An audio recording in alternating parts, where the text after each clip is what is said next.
Hello दोस्तों, स्वागत है आप सभी लोगों का राजस्थान एकेडमी पर। मैं परवीन सिंह आप सभी लोगों के साथ में। जैसा कि आप सभी लोग जानते हैं, लगातार थर्ड ग्रेड मेंस यानी कि रीट का जो अब सेकेंड पेपर होता है, रीट मेंस का एग्ज़ाम जो होने वाला है जनवरी 2023 में संभावित है, उसके लिए लगातार मैथ्स की क्लासेस लेकर के आ रहा हूं। और मैंने कोशिश करी है कि एक ही वीडियो के अंदर एक टॉपिक को पूरा कंप्लीट कर दिया जाए, साथ में उसके क्वेश्चन प्रैक्टिस भी हो जाए और थ्योरी भी कंप्लीट हो जाए। तो उसी श्रृंखला में आपने अगर प्लेलिस्ट को कंप्लीट फॉलो किया हो तो हम पहले टॉपिक को परिमेय, अपरिमेय, वास्तविक संख्या, दशमलव प्रसार और वास्तविक संख्याओं के लिए जो घातांक नियम है उसे बहुत अच्छे से पूरा कर चुके थे। उसके बाद में हमने स्टार्ट करा था वर्ग और वर्गमूल, घन और घनमूल, उसे भी हम कंप्लीट कर चुके हैं। उसके बाद हमारा स्टार्ट हुआ था पॉलिनोमियल यानी बहुपद, बहुपद के शून्य के बारे में पढ़ा, शेषफल प्रमेय के बारे में पढ़ा, बहुपदों के गुणनखंड के बारे में पढ़ा, बीजीय सर्वसमीकाओं के बारे में पढ़ा, बहुपदों के शून्यकों का ज्यामितीय अर्थ क्या है ये मैंने बताया था, और विभाजन एल्गोरिथम और द्विघात समीकरण को पढ़ा। उसके बाद में हमने पढ़ा था दो चरों वाली रैखिक समीकरणें जो होती है उनके बारे में।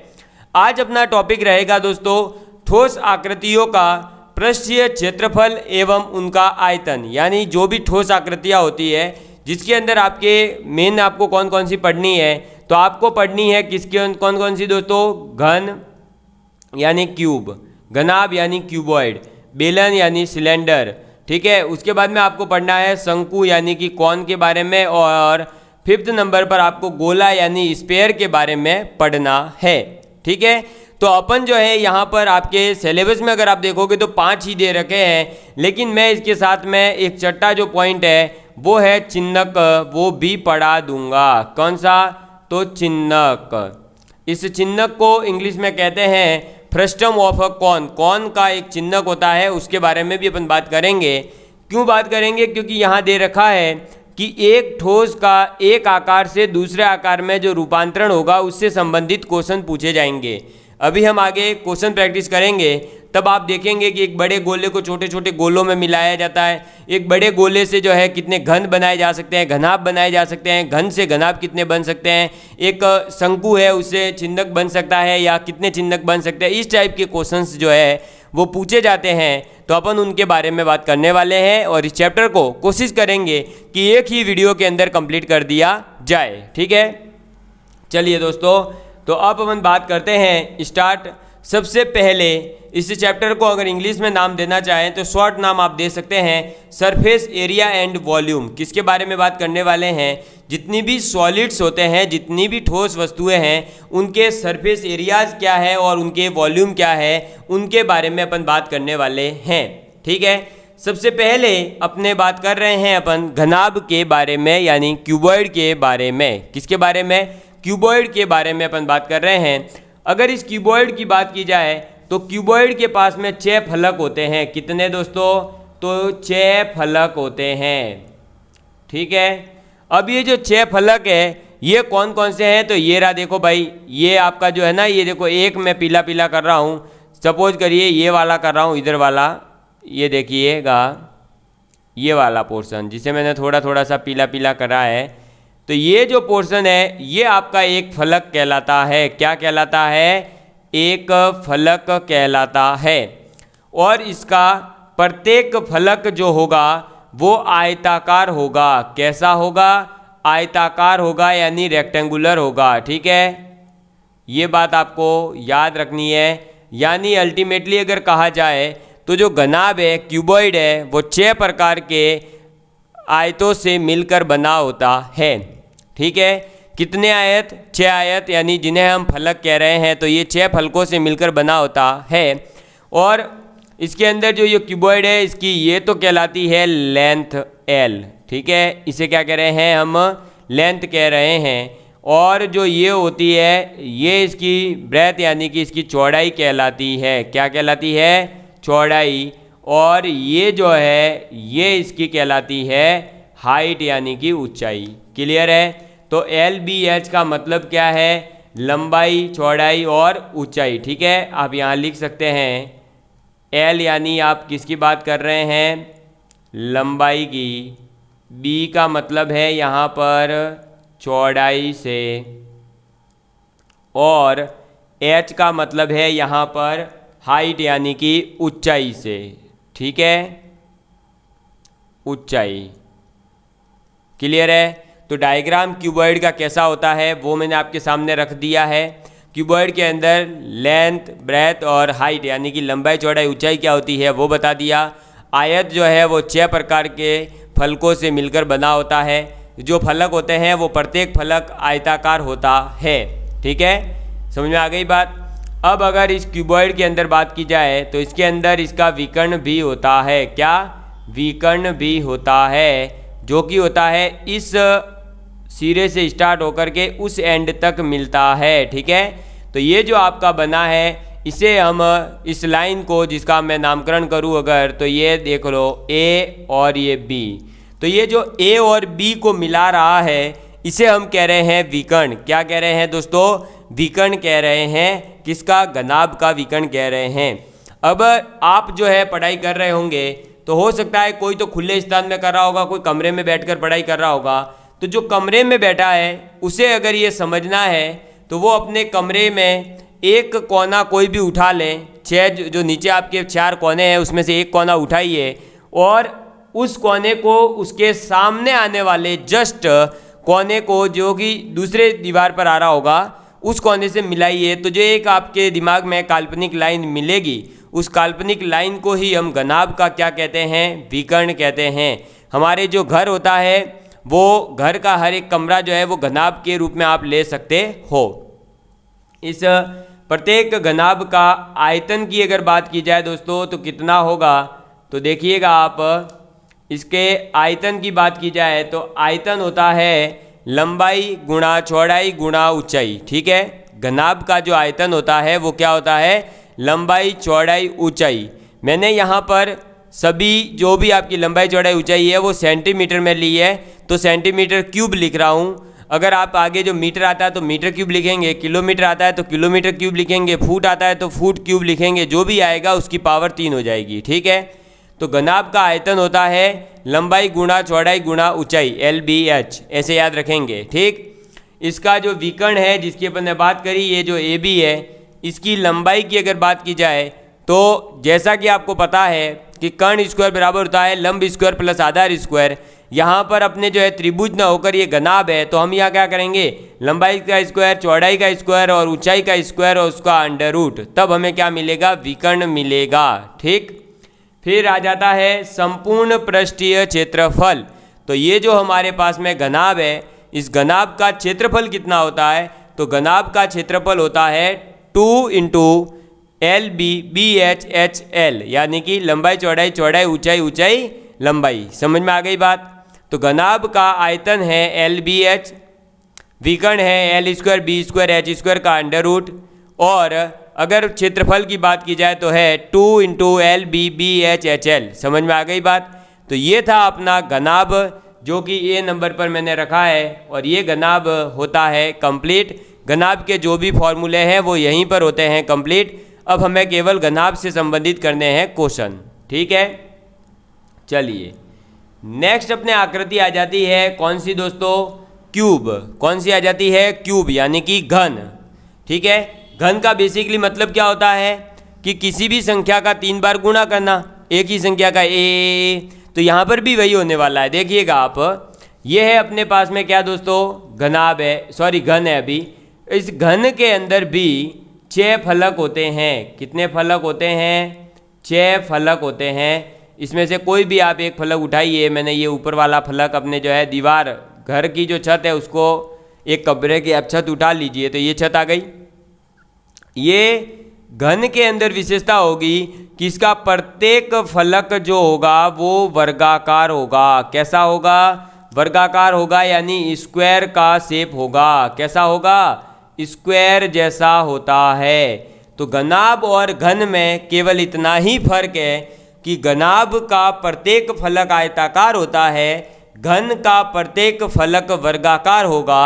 और वर्गाकार होगा तो आप सभी लोगों को पता है कि वर्ग के अंदर उसकी भुजा बराबर होगी चारों। तो अगर इसकी जो अपना घन है, इसकी लंबाई अगर a है तो इसकी चौड़ाई भी क्या होगी? a होगी। और इसकी ऊंचाई जो है वो भी क्या होगी दोस्तों? a होगी। अगर अब अब जो है अगर हम घनाभ से विशेषता जो घनाभ से कंपैरिजन करें घन का, तो घनाभ के अंदर क्या था, लंबाई चौड़ाई ऊंचाई तीनों अलग अलग थे। अब अगर वो L, B और H तीनों के तीनों एक ही हो जाए, यानी आप ये कह सकते हो कि अगर लंबाई इक्वल टू चौड़ाई इक्वल टू HI बराबर में A मान लिया जाए, तो जो आपने पीछे फॉर्मूले पढ़े हैं आयतन, विकर्ण और क्षेत्रफल के, उन सभी में आपको केवल क्या करना है कि A रख देना है LBH तीनों की जगह। तो आयतन क्या था, LBH यानी कि लंबाई गुणा चौड़ाई गुणा ऊंचाई, यानी A गुणा A, तो A का क्यूब, आयतन हो गया कंप्लीट। फिर है विकर्ण, विकर्ण क्या था, under root L square B square H square, यानी A square plus A square plus A square, यानी 3A स्क्वायर, यानी A अंडर रूट 3। क्लियर है। फिर अपने क्षेत्रफल, तो क्षेत्रफल के अंदर क्या हो जाएगा, 2 इंटू LB BH HL, यानी A स्क्वायर यानी 3 2 जा 6 इंटू L स्क्वायर। तो यहाँ पर इसमें जो है आपका क्यूब भी होता है कंप्लीट। क्यूब के अंदर भी क्या याद रखना है, 6 फलक होते हैं, 6 के 6 फलक वर्गाकार होंगे, इसका मतलब लंबाई चौड़ाई ऊंचाई तीनों बराबर हो जाएंगे। तो इसका आयतन, विकर्ण और क्षेत्रफल क्या हो जाएगा, तो आयतन हो जाएगा L क्यूब, यानी जो भी भुजा है वो उसका क्यूब कर दो। विकर्ण पूछा है तो भुजा इंटू अंडर रूट 3 कर देंगे। अगर क्षेत्रफल पूछा है तो भुजा का स्क्वायर करके 6 का मल्टीप्लाई कर देंगे। समझ में आ गई बात, क्लियर है। चलिए बात करते हैं नेक्स्ट, अपने घन के बाद में जो आ जाता है वो है बेलन। किसकी बात कर रहे हैं, बेलन की। अब ये जो बेलन है बेटा, इससे भली भांति परिचित वो ज़्यादा लोग हैं, ये सिर्फ मजाक के लिए है, इसको कोई भी अपने दिल पर नहीं लेगा या इसको कोई सीरियसली नहीं समझेगा। तो बेलन से ज़्यादा अच्छी तरीके से जो है कौन भली भांति परिचित होते हैं, तो जो शादीशुदा पति हैं वो इस बेलन से ज़्यादा अच्छे से परिचित है, क्योंकि अगर वो कोई ऐसा कारनामा करते हैं जिसकी वजह से उन्हें मार पड़े तो फिर वो बेलन ही खाने लायक है। ठीक है, जो दारू पीते हैं ना उनको पक्का बेलन से पीटना ही चाहिए भाई। तो अपन बात करते हैं बेलन यानी सिलेंडर के बारे में। सिलेंडर का शेप कैसा होता है, तो ये रहा। हालांकि सिलेंडर आप सभी लोगों ने अपने घर पे भी देखा होगा, सिलेंडर कैसा दिखता है, कुछ इसी प्रकार का ही दिखता है। ठीक है, थोड़ा सा इसके अंदर ऊपर और वो होता है भाग, लेकिन उसकी अपने को ज़रूरत नहीं है। ठीक है,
तो दोस्तों अभी थोड़ा सा एक ग्लिच आ गया था और वो टेक्निकल इशू था। अब हम बात करते हैं बेलन के बारे में। तो बेलन जो है कुछ इस प्रकार का दिखाई देता है, आप सभी लोगों ने अपने घर पर देखा ही होगा, इसमें कोई बड़ी बात नहीं है। अब ये जो बेलन है ये ऊपर से मतलब इसका जो ऊपर वाला भाग होगा और इसका जो नीचे वाला भाग होगा, आधार वाला भाग, वो दोनों ही कैसे होते हैं, सर्कुलर होते हैं, यानी वृत्त के आकार के होते हैं। तो इनकी त्रिज्या है मान लो वृत्तों की, वो है कितनी r, और इसकी कुछ ना कुछ हाइट होगी, वो हाइट मान लेते हैं h। कितनी मान लेते हैं h। तो इस बेलन के आधार की त्रिज्या कितनी है, वो r है। अब इधर की भी त्रिज्या r ही होगी और वो ऊपर वाले भाग की भी r ही होगी। ठीक है, दोनों की सेम होती है ऊपर और नीचे की त्रिज्याएं। समझ में आ गई बात। अब हाइट अपन ने मान ली है कितनी है h। h क्या है, इसकी ऊंचाई है। तो इसका आयतन जो है बेलन का वो क्या होगा, तो आयतन हो जाएगा pi are square H, pi are square H. क्यों, क्योंकि ये जो अपने पास में वृत्त है, इस वृत्त का क्षेत्रफल अगर हम देखें तो क्या होगा दोस्तों, पाई आर स्क्वायर। ठीक है, और अगर इसका इस ऊंचाई से गुणा कर दिया जाए तो अपने पास में आ जाता है आयतन। समझ में आई बात। तो अब यहाँ पर आपको ये बात याद रखनी है कि अगर आपको बेलन के आधार का क्षेत्रफल दे रखा हो और आपके बेलन का आयतन दे रखा हो, तो आयतन और उसके आधार के क्षेत्रफल का जो अनुपात होता है उससे आप बेलन की हाइट निकाल सकते हो। इस पॉइंट को आप यहाँ पर नोट डाउन कर लीजिए, ये एक अच्छा सा क्वेश्चन यहाँ बन जाता है। और अगर हम फिर वहाँ त्रिज्या निकालने बैठे हैं तो अपना टाइम वेस्ट है जस्ट, इसलिए आयतन बटे आधार का क्षेत्रफल, आयतन बटे आधार का क्षेत्रफल क्या हो जाएगा दोस्तों, ऊंचाई। क्लियर है, बेलन की ऊंचाई हो जाएगी। ये बात आपको याद रखनी है कि जो भी अपना बेलन है, सिलेंडर है, उस सिलेंडर का आयतन बटे उसके आधार का क्षेत्रफल का अनुपात अगर निकाला जाए तो उससे हमें बेलन का जो है हाइट यानी बेलन की जो ऊंचाई है वो पता चल जाती है। ठीक है, नेक्स्ट आपके आ जाता है बेलन का वक्र पृष्ठीय क्षेत्रफल। तो बेलन का वक्र पृष्ठीय क्षेत्रफल कितना होता है, 2 पाई आर एच। कितना होता है, 2 pi r h. 2 pi are जो है वो क्या होता है, वृत्त की परिधि होती है। क्या होती है, परिधि होती है। 2 पाई आर होती है या नहीं, तो ये इसकी परिधि है। यानी अगर आपको वक्र पृष्ठीय क्षेत्रफल निकालना है तो वृत्त की परिधि का गुणा करोगे आप किससे, उसकी ऊंचाई से। ठीक है, यहाँ पर भी आपको याद रखना है, अगर आपको वक्र पृष्ठीय क्षेत्रफल दे दिया जाए और वृत्त की परिधि दे दी जाए, इन दोनों के अनुपात से भी आप ऊंचाई निकाल सकते हो। और संपूर्ण पृष्ठीय क्षेत्रफल अगर आपसे पूछा जा रहा है, वक्र पृष्ठीय आपने निकाल लिया, क्या है, 2 पाई आर एच। अगर संपूर्ण पृष्ठीय क्षेत्रफल पूछा जा रहा है तो जो भी आपका वक्र पृष्ठीय क्षेत्रफल था उसके अंदर आप ऐड कर दोगे आपके जो पाई आर स्क्वायर, ये जो दो ऊपर वृत्त बने हैं इनके क्षेत्रफल को, तो 2 पाई आर स्क्वायर और plus 2 pi r h. 2 pi r h plus 2 pi are square में से 2 पाई आर बाहर लेते हैं तो एच प्लस आर फॉर्मूला बन जाता है। यानी बेलन के आयतन की बात की जाए तो पाई आर स्क्वायर एच, वक्र पृष्ठीय क्षेत्रफल की बात की जाए तो 2 पाई आर एच, और अगर बात की जाए संपूर्ण पृष्ठीय क्षेत्रफल की तो 2 pi R into H plus R. क्या हो जाएगा, 2 pi R into H plus R. समझ में आ गई बात, क्लियर है आप सभी लोगों के लिए। तो ये बेलन के 3 फॉर्मूले थे जो आप लोगों को याद रखने हैं। बढ़ते हैं अपन आगे की ओर। नेक्स्ट जो अपने चौथी आकृति आ जाती है या जो चौथा ठोस आकृति आ रही है वो कौन सा है दोस्तों, शंकु। कौन आ जाता है, शंकु। इस शंकु को आप कैसे याद रखोगे, तो तंबू जो है आपने देखे होंगे, ये तंबू के जैसा ही दिखाई देता है कुछ इस प्रकार से। इसके अंदर जो ये तिरछी रेखा होती है, इसकी लंबाई जो होती है उसे हम कहते हैं तिर्यक लंबाई। क्या कहते हैं, तिर्यक लंबाई या तिर्यक ऊंचाई कहते हैं। ठीक है, तो तिर्यक ऊंचाई, एक सेकेंड, ये थोड़ा सा राइटिंग में गड़बड़ हो गई। क्या है ये दोस्तों, एल जो है वो है अपने शंकु की तिर्यक ऊंचाई। और अगर बात की जाए तो भाई शंकु जो है वो भी नीचे से कैसा होता है, वृत्ताकार होता है। और अगर ये वृत्ताकार है तो इसकी भी त्रिज्या होगी और वो है दोस्तों आर। और जो ये इसकी नॉर्मल हाइट है, देखो एक है तिर्यक ऊंचाई, एक है नॉर्मल ऊंचाई, उसे हम रिप्रेजेंट करते हैं एच से। समझ में आ गई बात, क्लियर है। तो इस तिर्यक ऊंचाई और इस त्रिज्या, क्या क्या है, तिर्यक ऊंचाई, त्रिज्या और ऊंचाई, इन तीनों के बीच में एक संबंध होता है जिसे हम कहते हैं L is equal to √r² plus h²। यानी तिर्यक ऊंचाई का स्क्वायर बराबर होता है ऊंचाई का स्क्वायर प्लस त्रिज्या का स्क्वायर। समझ में आ गई बात, क्लियर है आप सभी लोगों के लिए। तो L बराबर √r² प्लस h²। शंकु के आयतन की अगर बात की जाए तो शंकु का आयतन होता है 1/3 पाई r² h। क्या होता है, 1/3 पाई r² h। समझ में आ गई बात। तो अगर हमें शंकु का आयतन पूछा जा रहा है तो 1/3 पाई r² h सेंटीमीटर क्यूब कह देंगे। अगर शंकु के वक्र पृष्ठ का क्षेत्रफल पूछा जा रहा है तो वक्र पृष्ठीय क्षेत्रफल होता है पाई आर एल। क्या होता है? पाई आर एल।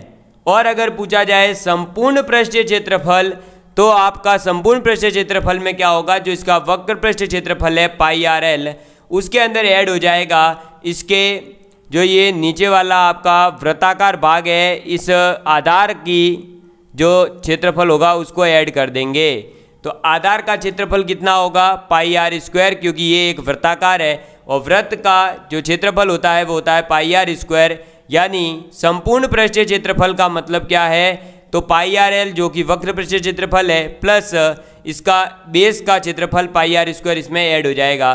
तो फॉर्मूला आ जाएगा pi R into L plus R. ठीक है, इस वक्र पृष्ठीय क्षेत्रफल और शंकु के संपूर्ण पृष्ठीय क्षेत्रफल या बेलन का जो वक्र पृष्ठीय क्षेत्रफल है और संपूर्ण पृष्ठीय क्षेत्रफल है, इसमें अंतर क्या है सर?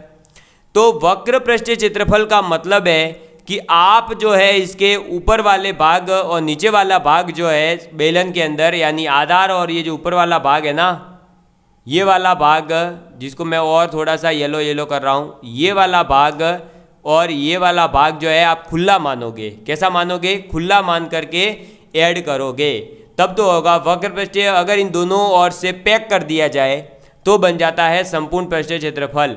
ऐसे ही शंकु के अंदर अगर ये मान लिया जाए कि नीचे वाला जो वृत्त है उसके क्षेत्रफल को ऐड नहीं कर रहे, केवल ऊपर ऊपर जो है क्षेत्रफल लिया जा रहा है, तो आप कहोगे वक्र पृष्ठीय। अगर इसके अंदर इस शंकु को भी, इस वृत्त को भी ऐड किया जा रहा है तो आप कहोगे कि संपूर्ण पृष्ठ का क्षेत्रफल निकाला जाएगा। ठीक है, तो ये आपसे पूछा जाएगा कि अगर केवल बेलन के जो है आपके बेलन के ऊपरी और निचले भाग को खोखला मानते हुए, यानी ऊपर और निचले जो वृत्त है उनको नहीं इंक्लूड कर रहे हैं, तब इसका क्षेत्रफल क्या होगा, यानी वक्र पृष्ठ होता है। ऐसे ही अगर कह दिया जाए शंकु के आधार को जो है आप नहीं गिने अपनी कैलकुलेशन में, या इस टाइप से आपको लिख के दे दिया जाए कि इसका जो आधार है वो हमें सम्मिलित नहीं करना है, तो आधार सम्मिलित नहीं करना इसका मतलब शंकु का केवल और केवल वक्र पृष्ठीय क्षेत्रफल निकालना है। ठीक है, संपूर्ण नहीं निकालना है।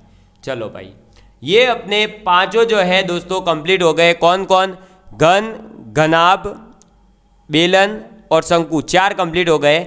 अब पांचवा अपने आ जाता है दोस्तों, कौन सा? तो पांचवा आ जाता है गोला। कौन सा आ जाता है? गोला। अरे बर्फ का गोला खाया है ना? बिल्कुल, तो उसी टाइप से अपन बात कर रहे हैं गोले की। बर्फ का गोला जो है वो चिन्हक जैसा होता है, जो अभी आगे आएगा चिन्हक। अपन अभी बात कर रहे हैं गोले की। गोला यानी जो क्रिकेट की गेंद है, फुटबॉल है, वॉलीबॉल है, बास्केटबॉल है, वो सभी जो है किसके एग्जाम्पल है? गोले के एग्जाम्पल है। अब ये जो गोला है ये भी 2 प्रकार का है, अर्धगोला और संपूर्ण गोला। तो अगर आपके संपूर्ण गोला है ये रहा जैसे, और इसकी त्रिज्या है मान लो r, ये क्या है? एक पूरा गोला है, ये एक अर्धगोला है। ठीक है, तो इसकी जो ये त्रिज्या है वो कितनी है? r है। ये क्या है अपने? तो ये है दोस्तों अर्धगोला। और ये क्या है? तो ये है गोला। अर्धगोला यानी गोले का आधा भाग। ठीक है, तो गोले का अगर आयतन पूछा जाता है तो गोले का आयतन क्या हो जाएगा? 4/3 पाई आर क्यूब सेंटीमीटर क्यूब। कितना हो जाएगा? 4/3 पाई आर क्यूब सेंटीमीटर क्यूब। ठीक है, ये है गोले का आयतन। गोले का अगर वक्र पृष्ठीय क्षेत्रफल पूछा जाता है, यानी अंदर से खोखली वस्तु का अगर क्षेत्रफल पूछा जाए तो 4 पाई आर स्क्वायर होता है। कितना होता है दोस्तों? 4 पाई आर स्क्वायर होता है। अब अगर हम गोले को क्या कर दे? आधा कर दे, यानी अर्धगोले की अगर बात की जाए तो अर्धगोले का जो आयतन है वो कितना होगा? जितना गोले का है उसका आधा। तो गोले का कितना है? 4/3 पाई आर क्यूब, उसका आधा हो जाएगा 2/3 पाई आर क्यूब अर्धगोले का आयतन। अर्धगोले का संपूर्ण पृष्ठीय क्षेत्रफल अगर आपसे पूछा जाता है तो अब जो है ऐसा मत कर देना कि आप जो है वक्र पृष्ठ का आधा कर देंगे, नहीं। अर्धगोले का संपूर्ण पृष्ठीय क्षेत्रफल होता है 3 पाई आर स्क्वायर। ये विशेष याद रखना, कितना होता है? 3 पाई आर स्क्वायर होता है। समझ में आ गई बात? तो ये 5 तो अपने सिलेबस में हैं आकृतियाँ। कौन कौन सी? घनाभ, घन, बेलन, शंकु और गोला। लेकिन एक और आकृति रह जाती है, वो भी मैं आप लोगों के साथ में डिस्कस करूँगा, ठीक है। और वो कौन सी है दोस्तों? तो वो है आपके 6 नंबर पर फ्रस्टम ऑफ अ कॉन, यानी शंकु का चिन्हक। अब ये चिन्हक यानी ये फ्रस्टम बनेगा कैसे, पहले अपन उसकी बात करते हैं। तो आपको मैंने एक दिया शंकु, आपने क्या करा, उसके जो ऊपर वाला ये जो चौच वाला भाग है इसको आपने कैंची से काट दिया। क्या करा? कैंची से काट दिया। आप सीधे थे नहीं, आप थोड़े मस्तीखोर बच्चे थे, आप लेकर के बैठे और आपने इसको जो है काट के अलग फेंक दिया। जैसे ही अलग फेंका तो आपको अब ऐसी आकृति दिखने लग गई है। तो ये जो आकृति है ये है अपने क्या? चिन्हक। क्या है? चिन्हक। समझ में आ गई बात? क्लियर है? आजकल कुछ ऐसी आइसक्रीम आ रही है जो ऊपर से तीखी नहीं होकर के इस टाइप का शेप लेकर रखे होती है, तो आप उसे क्या कहोगे? चिन्हक कहोगे। समझ में आ गई बात? तो आप शंकु का चिन्हक, पहले तो चिन्हक होता क्या है वो समझ चुके होंगे। अगर आप शंकु के ऊपरी जो भाग है, शीर्ष जो होता है उसको अगर आप काट देते हैं, ठीक है, तो आपके जो है क्या बन जाता है? तो बन जाता है चिन्हक। ठीक।